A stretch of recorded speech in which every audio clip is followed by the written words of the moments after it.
Alrighty, guys. Here on your screen right now are all the Pokemon that are going to be available for transfer from home to Scarlet and Violet. It's your boy Franklin. Before we get into it, please like and subscribe. That is the best way to support me for free.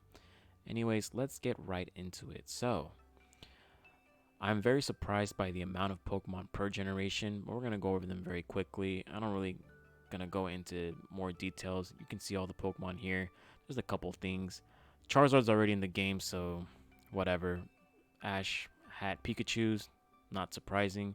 Then we have the legendary Cantonian birds and their Galarian versions. I'm very excited to see, especially Galarian Zapdos, since it's just a phenomenal beast, as well as Galarian Moltres. Then we got Mewtwo and Mew, because why not? You gotta have him in the game. Alolan Muck, you got a Alolan Dugtrio, Alolan Persian, Alolan Raichu. Then you got the Galarian Slowbro and Slowking, which is very interesting.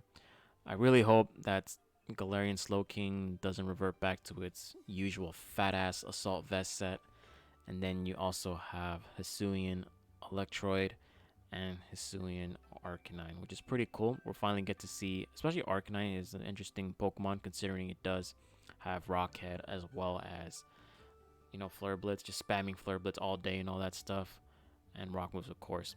Then you got Generation 2, which has tied with Generation 7 with the least amount of Pokemon. You got yourself Typhlosion, which is already in the game, and its Hisuian form is going to be available. I'm very curious to see what Hisuian form will do.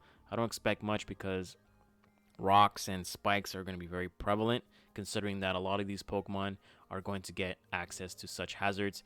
Then you got Hisuian Quillfish, and eventually you're going to be able to evolve into Overquill. Then you got Generation 3. You're only going to get the Legendary Trio. Thank God the Primals are not going to be in this game because, my goodness, if you guys remember, Primals in Generation 6 and Generation 7 were, man, disgusting. Extremely hard to beat. And not even that. It was in BGC, they were just all over the place. I mean, it was chaotic. Thank God we're leaving that in the past. Then Generation 4, you got the Lake Spirit Trios. Then you actually get into very interesting Pokemon. You got Dialga and Palkia, and their origin forms are going to be available in this game too. I believe the stat distribution for both of these Pokemon are as followed. Palkia, I believe, is attack and special defense or swapped to make it more bulky. And then you have Palkia, its attack and speed is swapped, and you get more speed on the origin form, which is pretty good. I think these two are going to be massive threats, and again, more annoying Pokemon to deal with. Then our good old annoying ass Pokemon Heatran is going to be available as well. You can just you can already mention like the terraforming into flying. That way you can avoid earthquakes and resist fighting type moves. That'd be pretty cool. Then you got Giratina in its origin form. Cresselia, every Arceus form will be available. I don't think the multi-plate is going to be available. We haven't seen that yet, but I'm assuming they're saying every Arceus form. So who knows? I hope not, because that multi-plate's going to be broken as hell. And then you got Sneasel, but Sneasel Generation 2, buddy. Yeah, so that's kind of a misprint right there. Anyways, so that means Generation 7 will have the least amount of Pokemon. I hope. Generation 5, you got Samurott, Hisuian form, as Samurott's already in the game. Then you got the Weather Trio. You got Tornadus, you got Thundurus, and Landorus. Now, Landorus is going to be crazy, especially its incarnate form. Because imagine you having Life Orb on this Pokemon, plus Sheer Force, plus Terra Stab, Ground for Earth Power. Oh my god, you're just destroying everything at that point. Ugh, oh my god, I can't even imagine that.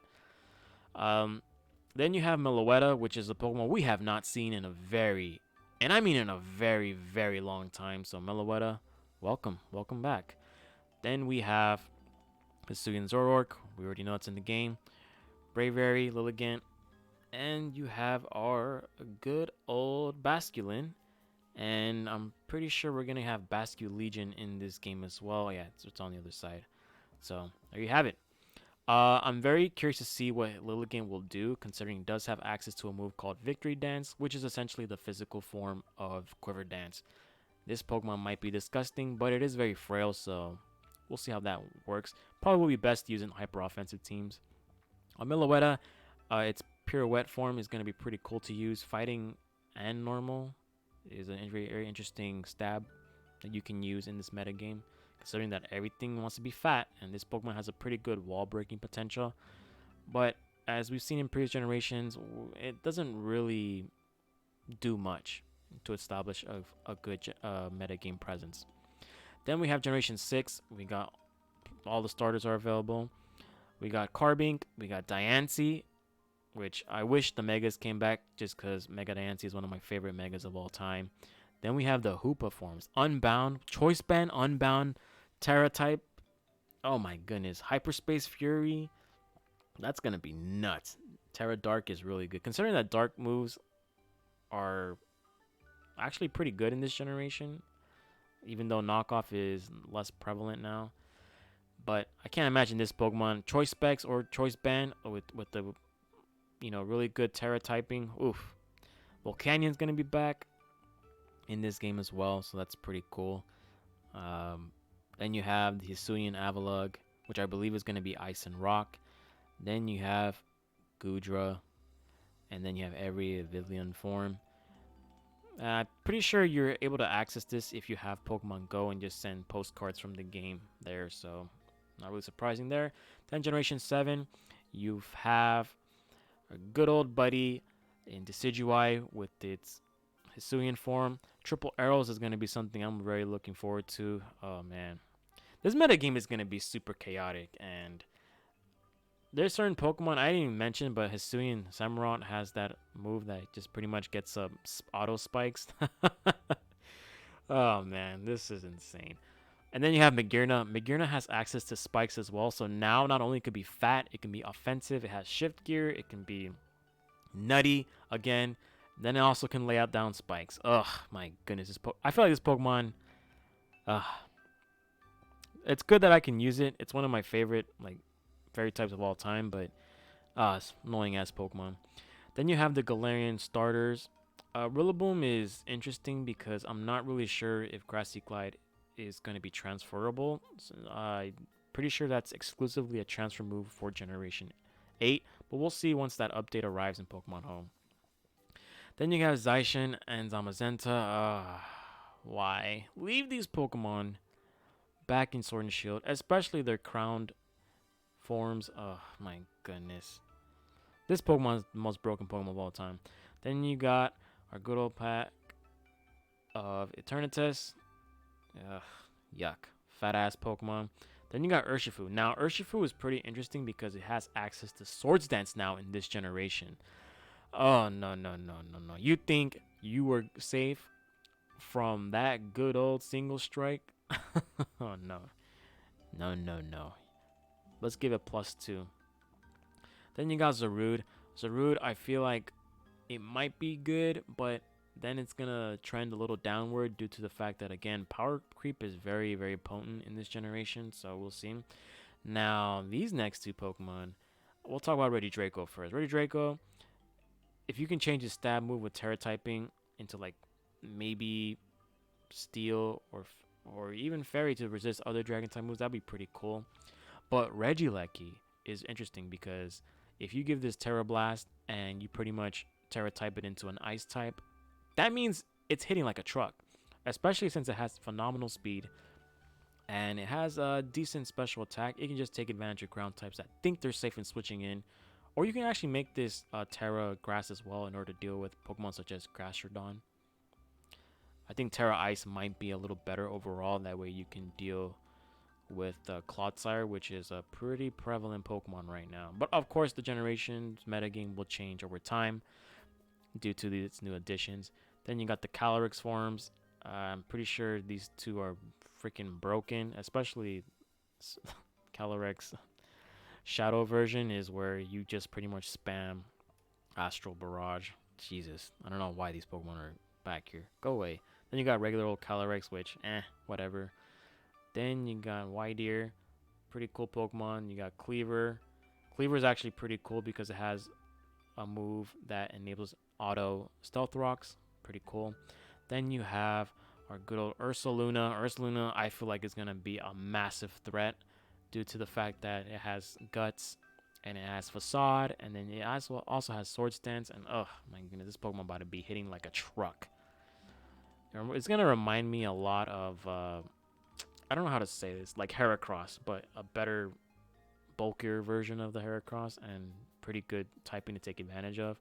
Basculegion also has access to Last Respects, so I'm pretty sure if you guys play like OU or unofficial metagames, they banned Houndstone because of Last Respects, but they're going to just straight up ban Last Respects and bring these Pokemon back to make it a little more viable to use. This also has access to Swift Swim, so yeah, it's like Houndstone but the water version. Then you got Sneasler. Sneasler is going to be a very interesting Pokemon, fighting in poison. Has pretty good stab to take advantage of, close combat, poison jab, and I'm pretty sure it has the ability of randomly poisoning Pokemon. And I believe it also has a signature move as well. That'd be pretty cool. Overcool, as I already mentioned, Dark and Poison, interesting typing. I'm pretty sure this Pokemon's gonna be really good in setting up hazards. And then you got Enamorus, which is the fourth quote unquote legendary weather trio. Fairy and Flying. Now, I do think this Pokemon has a lot of potential, but steals and poisons are pretty prevalent in this metagame, so we'll see if that Pokemon can take advantage of. So there you have it. This is a little quick overview of the Pokemon that are going to be in the game. It says pre-evolutions can also be transferred, but primals, megas, Ash Greninja are not in this game. So there you have it. Pretty much the Pokemon I'm looking forward to the most in this generation, I will say, will be Magearna.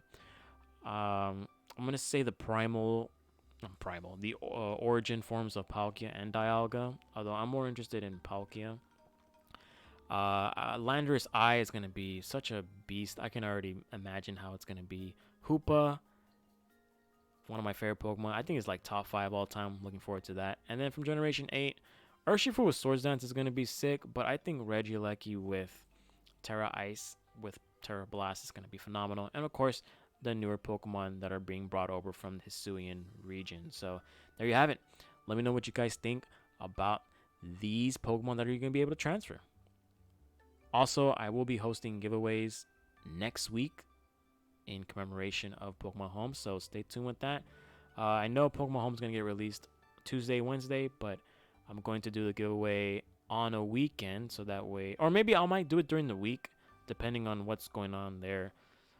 If I have time, I'll do it, and if not, then the weekend it will be. So there you have it, guys. It's your boy Franklin, signing out. Peace. Let me know in the comment section, what's the Pokemon you're looking forward to the most?